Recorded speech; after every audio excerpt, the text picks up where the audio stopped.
আল্লাহ নবী মানুষের কাছে গেলেন কলেমার দাওয়াত নিয়ে।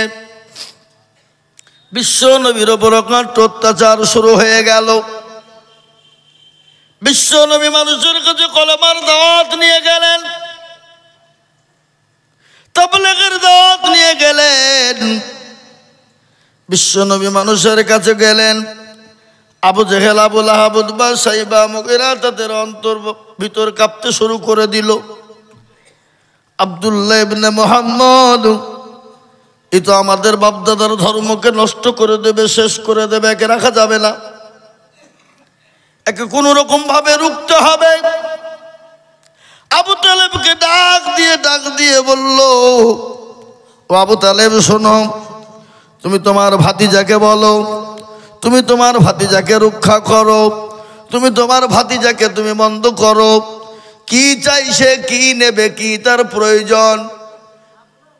মক্কার জমিনে রাজত্ব নেবে, মক্কার জমিনে বাদশাহী নেবে, মক্কার জমিনে সুন্দরী রমণী নেবে।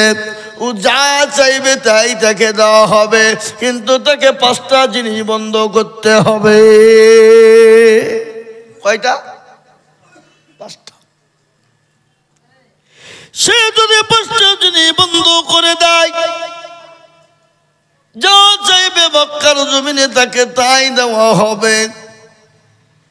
আবু তালেব দৌড়তে দৌড়তে চলে এসে বলল, ভাতিজা, খবর বড় ভালো, সুবর্ণ সুযোগ, এ সুযোগ তুমি আর কোনোদিন পাবে কি জানি না। বলে, কি সুযোগ গো চাচা? আপনি কলমা পড়বেন নাকি? আসুন তাড়াতাড়ি। বলে, না ভাতিজা, আমাদের নেতা আবু জেহেল বলেছে তোমাকে 5টা কাজ বন্ধ করতে হবে। যদি তুমি বন্ধ করে দাও রে ভাতিজা, মক্কার জমিনে তুমি যা চাইবে তুমি তাই পাবে। রাজত্ব পাবে, বাদশাহী পাবে, এবং সুন্দরী রমণীর সঙ্গে তোমার বিবাহ দেওয়া হবে। আচ্ছা বলুন তো, নবীজিকে রাজত্বর তার লোভ ছিল? কথা বলেন না কেন? তিনার বাদশাহের কোনো লোভ ছিল? তিনার সুন্দরী মহিলার ওপর কোনো লোভ ছিল? কথা বলেন না? বিশ্ব নবী বললেন, চাচা, রাজত্ব কেন, গোটা পৃথিবীটা আমার হাতে যদি আপনি তুলে দেন, তবু আমি কলমার দাওয়াত দিব, তাবলীগের দাওয়াত দিব, আমি কোরআন তেলাওয়াত করব, কাবা শরীফে নামাজ পড়ব, আমি আবু জেহেলকে মূর্খ বলে ডাকবো। পৃথিবীর সব যদি দিয়ে দেন, আমি আর ছাড়তে পারবো না। কিন্তু মক্কার জমিনে নবী তো একা, তিনার পাশে তো কেউ নেই, তিনি তো একাই, তিনার পাশে কেউ ছিলেন না। তিনি নবীজি একাই মক্কার জমিনে তিনি আল্লাহর কাছে দোয়া করলেন, আল্লাহর কাছে প্রার্থনা করেন, একাই তিনি কলমার দাওয়াত দিয়ে বেড়ান। আবু জেহেলের কাছে আবু তালেব ছুটতে ছুটতে গিয়ে বলল, আবু জেহেল গো, ভাতিজা বলেছে আমি কোনো রাজত্ব নেব না, সুন্দরী রমণী নেব না, কিন্তু আমার কাজ আমি চালিয়ে যাব, কেউ বাধা দিতে পারবে না। আবু জেহেল বলল, আবু তালেব শোনো, তুমি তোমার ভাতিজাকে গিয়ে বলো, বুঝাও, যদি 5টা কাজ না বন্ধ করে, খোলা আসমানের নিচে তার সঙ্গে জাহাজ ঘোষণা হবে, খোলা আসমানের নিচে মক্কার জমিনে তার সঙ্গে লড়াই হবে, রক্তপাতের বন্যা বইবে।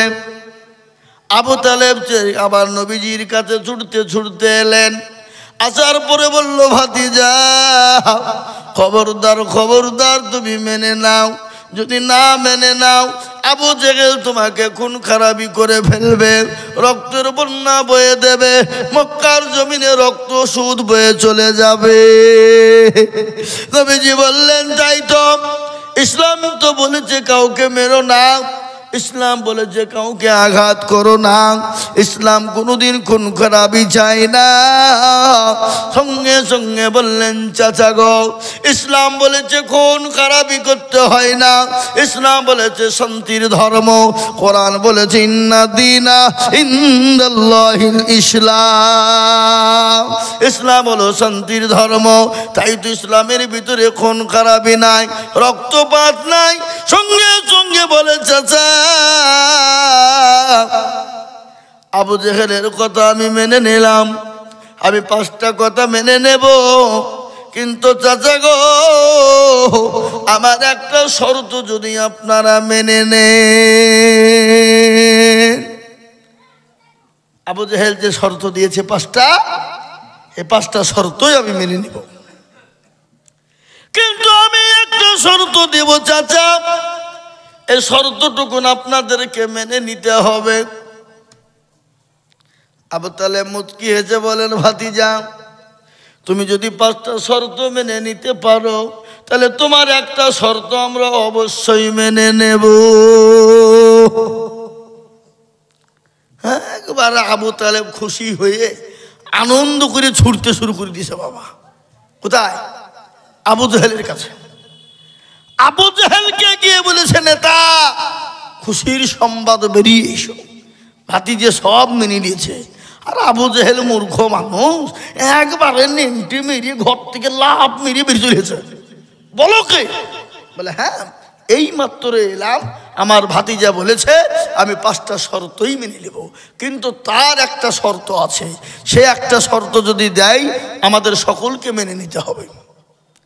তা আবু জেহেল বলছে পাগল, ও 5টা শর্ত মানতে রাজি, আর আমরা একটা শর্ত মানবো না? অবশ্যই মানবো। ডাকো।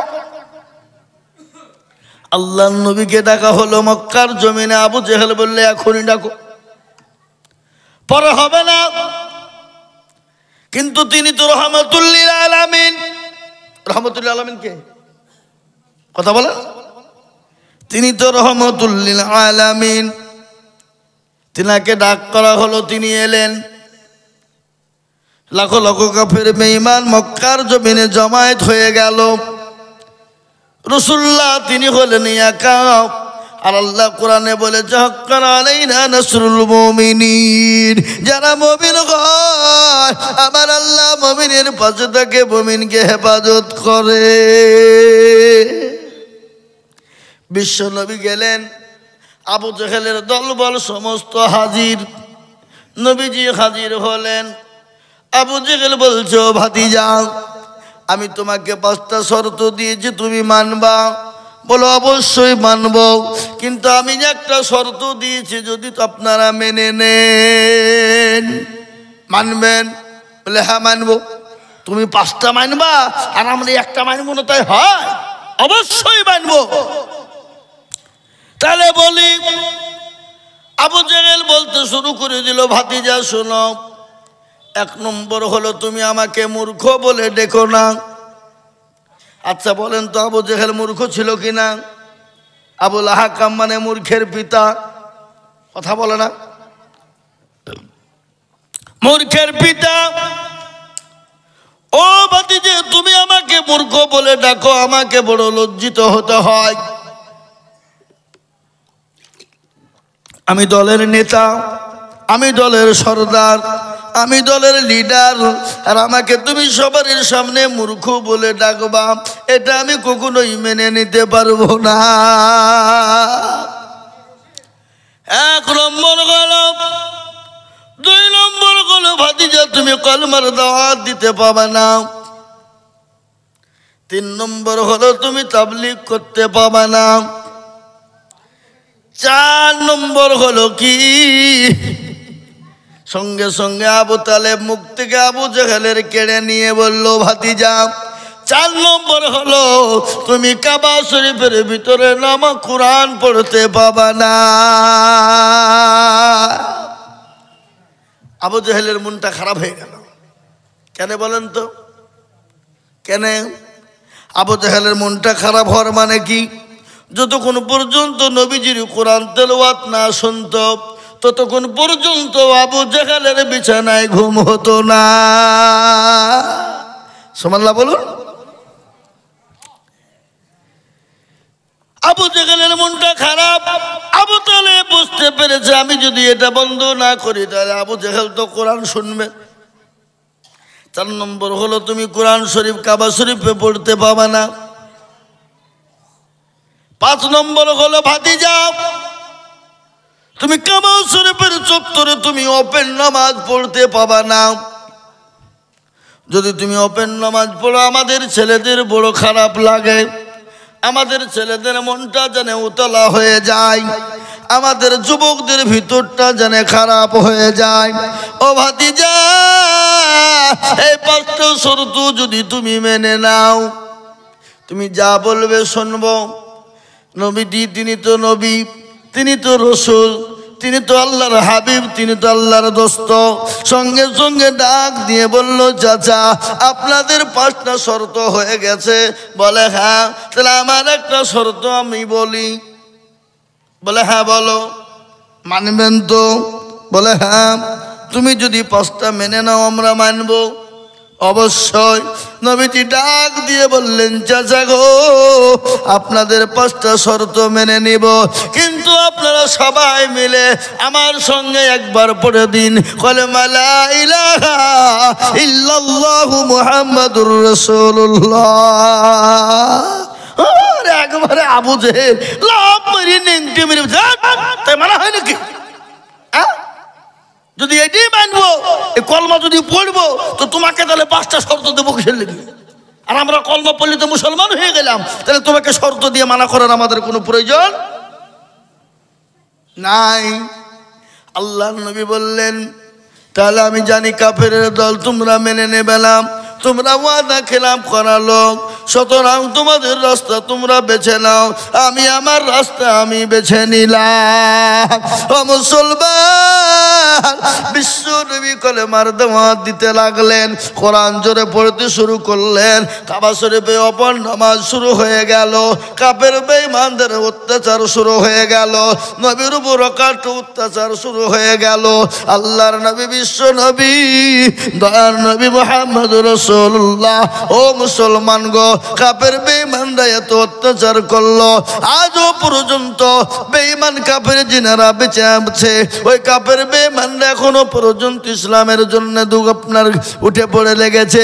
ইসলামকে মিটিয়ে দিতে চায়, কোরআনকে মিটিয়ে দিতে চায়, দিনকে মিটিয়ে দিতে চায়। কিন্তু আমি আপনাদেরকে বলবো বাবা, পৃথিবীর বেঈমানরা যতই চেষ্টা করুক না কেন, কোরআনকে শেষ করতে পারবে না, ইসলামকে শেষ করতে পারবে না।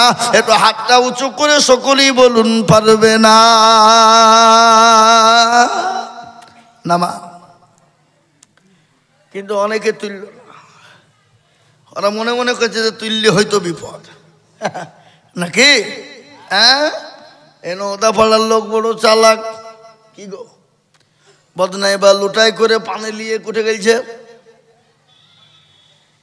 মাঠে পায়খানা করতে, বাবা পায়খানা করে বাড়ি ফিরছে, পানি খরচ করতে গিয়ে দেখছে বদনা ফুটো পানি নাই। আজ কেউ ঠকাতে পারল না, কাল আইজুল হক এসছিল তাই পারল না, আজকে পানি তুই ঠকিয়ে ফেললে দাঁড়া, কালকে কি করে ঠকাস আমি দেখবো। ও আবার তারপরের দিন পানি নিয়ে যে বলছে আজকে আগে পানি খরচ করবো তারপরে পায়খানা ফিরবো, দেখি কি করে ঠকাস। এ বাবা আজ ঠকলো না দিল, জোরে বলুন, ঠকে গেল। তো যারা হাত তুললো তারা জিতলো, যারা তুললো না তারা ঠকে গেল। ও মুসলমান দরদি, এই হাতটা তোলার জন্য আমি আবার আপনাদেরকে বলবো, সারা ওয়ার্ল্ডে চাইছে কোরআনকে শেষ করে দাও, মাদ্রাসা শেষ করে দাও, মসজিদকে শেষ করে দাও, কিন্তু আমি আপনাদেরকে বলবো বেঈমানরা হাজার চেষ্টা করলো মারতে তক কোরআনকে শেষ করতে পারবে না। কোরআনের মালিককে জোরে বলুন, আল্লাহ নিজেই বলেছেন ইন্না নাহনু নাযালনা যিকরা ওয়া ইন্না লাহু লাহাফিজুন। কেউ যদি কোরআনের হেফাজত না করে, আল্লাহ নিজেই বলেছেন কোরআনের মালিক আমি নিজেই হেফাজত করব। ও মুসলমান দরদি, তাই আর একবার বলবো ইনশাআল্লাহ পৃথিবীতে যত বেঈমান আছে কোরআনের কেউ ক্ষতি করতে পারবে না, শেষ করতে পারবে না। একটু হাতটা উঁচু করে বলুন ইনশাআল্লাহ। এখনো অনেক লোক আধখান তুলেছে, আধখান তোলেনি। ও মনে করছে মৌলবি দেখতে পাবে না। এই যেটা কেউ দেখে না সেটা কে দেখে? যেটা কেউ জানে না সেটা কে জানে? যেটা কেউ বোঝে না সেটা কে বোঝে? কবি বলেনি সবাই বলে আমি ভালো, আমি জানি কি আমার মনের গোপন খবর জানে আল্লাহজি। আলোতে আধারে নির্জনেতে কোথা কি করেছো তুমি সব জানে সে।